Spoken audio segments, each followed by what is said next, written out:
Hello everyone, I am John Björling, Associate Narrative Director on Star Wars Outlaws, and I'm here to break down the lore, references, and any other Star Wars details you may have missed in our latest gameplay walkthrough. Hey, new record! Kay is a fan of arcade games and has been playing this Raven 6 space shooter for years. You can find it and other games scattered throughout the galaxy. Kay grew up around cantinas and learned from an early age that they're both places to lie low and to find new opportunities. As Kay travels throughout the galaxy, it's always a good idea to head to the local cantina when looking for intel or work. Kowakian monkey lizards can be found everywhere in the Outer Rim, and they're used as pets, thieves, and even food. But few are as privileged as Salacious B. Crumb in Jabba's palace.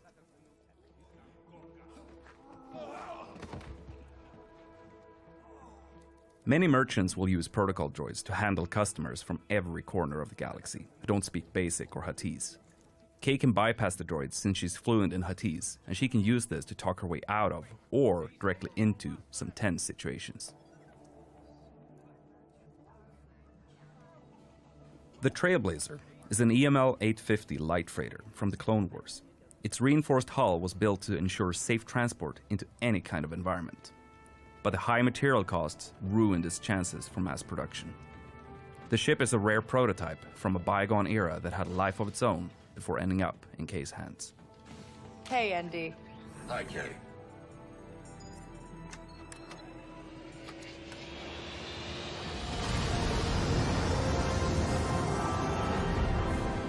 Akiva space. Akiva is an Outer Rim planet that the Empire controls via the local government. Normally, the Empire doesn't have a presence there, but like with many other remote worlds, they carry out occasional audits with support from the Imperial military.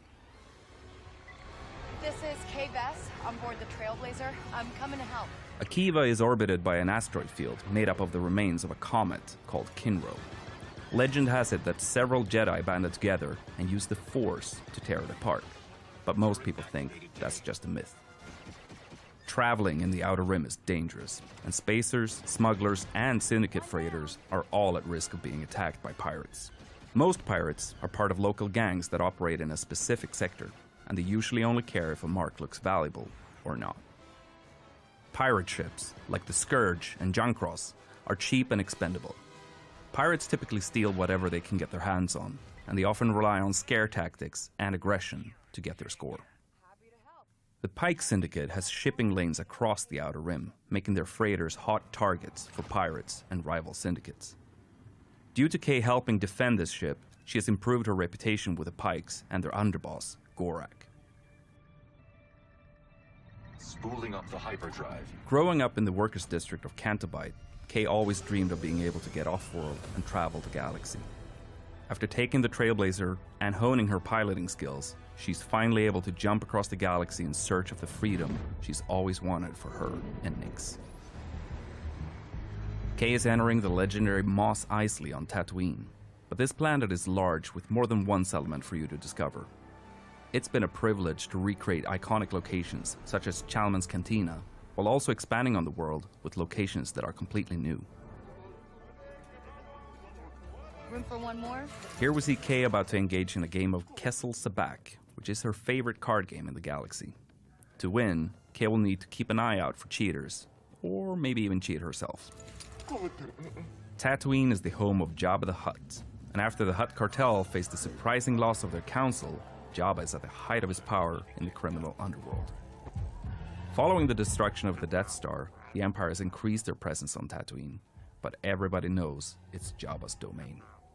The other syndicates stick to the shadows. K-Speeder is an S57 Cardinal, a multi-terrain speeder bike that's perfect for explorers. This speeder is both reliable and moddable, and Kay can call it from afar using a control module to give her and Nix a chance to rest their feet. Imperial shuttles are a dead giveaway that there's some Imperial activity nearby. Sometimes that might add further risk, but in other cases, it can be a great opportunity for a scoundrel. Some Jawas on Tatooine travel around in sandcrawlers, offering trade deals for whoever happens to be nearby. The sandcrawlers were originally built for mining operations, but were co-opted by the Jawas as a way to hold and transport salvage. These flyhorn lizards can be found all around Tatooine's deserts. The lizards use their tails and horns to catch condensation and smaller insects while keeping cool by hiding in the sand.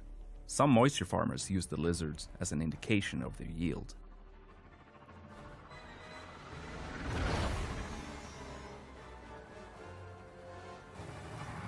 The huts are present outside the main cities too, and have established compounds all over Tatooine. Depending on your reputation level, you can walk right in or be turned away from Syndicate territory. So your interactions with these locations and the syndicates within will change throughout the game. Busy place. Kay and Nix have been thieving together for years, and their incredibly close bond means that they are able to support each other in any situation. Nix, attack.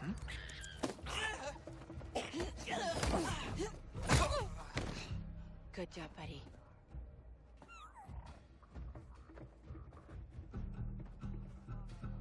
Nix, do you sense anyone close?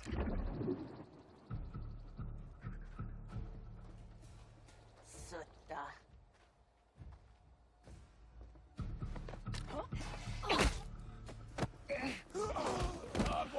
Kay is using a well-worn VM-19 heavy blaster with a unique ability to switch modules. Here, we see Kay use the stun mode to take out this guard instantly and quietly. Easy.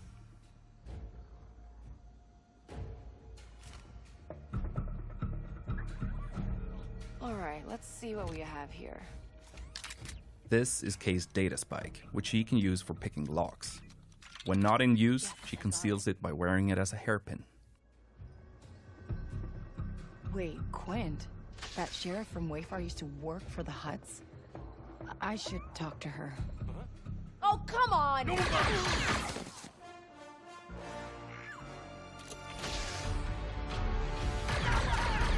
These enforcer droids are widely used by syndicates as cheap and expendable firepower. They are very dangerous, but Kay can use her blaster's ion module to disrupt them, as we see here.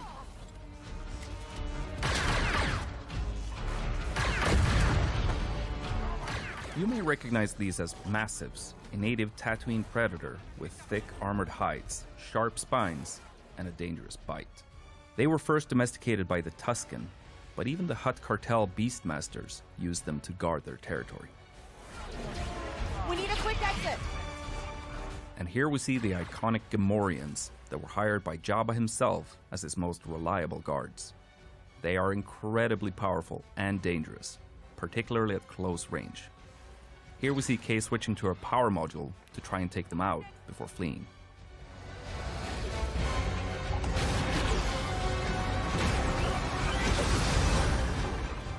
Tatooine will feature its iconic twin suns, and you'll be able to witness some beautiful sunrises and sunsets on your journey across the desert planet. There we are.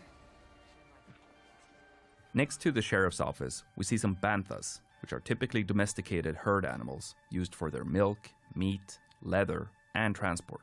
Banthas are omnivores and can sustain energy without food or water for long stretches of time. We see Kay arriving at Wayfar Station, where moisture farmers come to sell water, socialize, and buy equipment. Tatooine is known to be filled with outlaws preying on these farmers, which is why we see a stacked bounty board on the wall to the sheriff's office.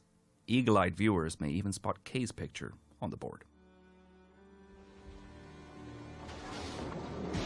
You again. Sheriff Quint is a Weequay and former pirate who had a lot of success due to her gunslinger skills.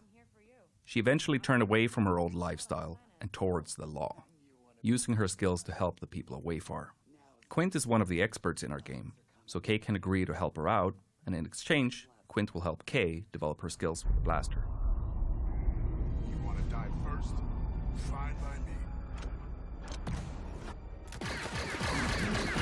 This is another look at Tushara, the new Savannah moon created in collaboration between Massive Entertainment and Lucasfilm Games.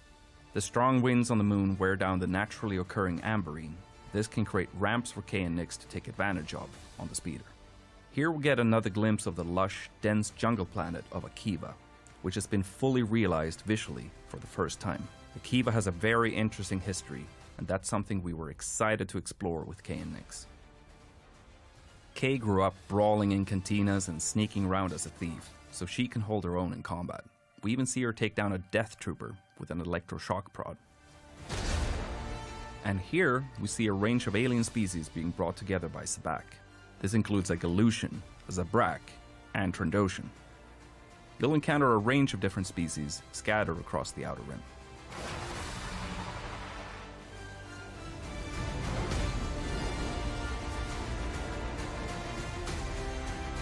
Kay and Nyx are betting on a Fathier race, being broadcast live from her hometown of Cantobite.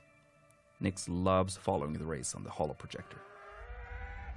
These are Aglis flyers, native to Tushara. They have a habit of stealing anything they can get their hands on, hoarding the items in remote nests. The Tusharans use wind fishing nets to capture them for their meat.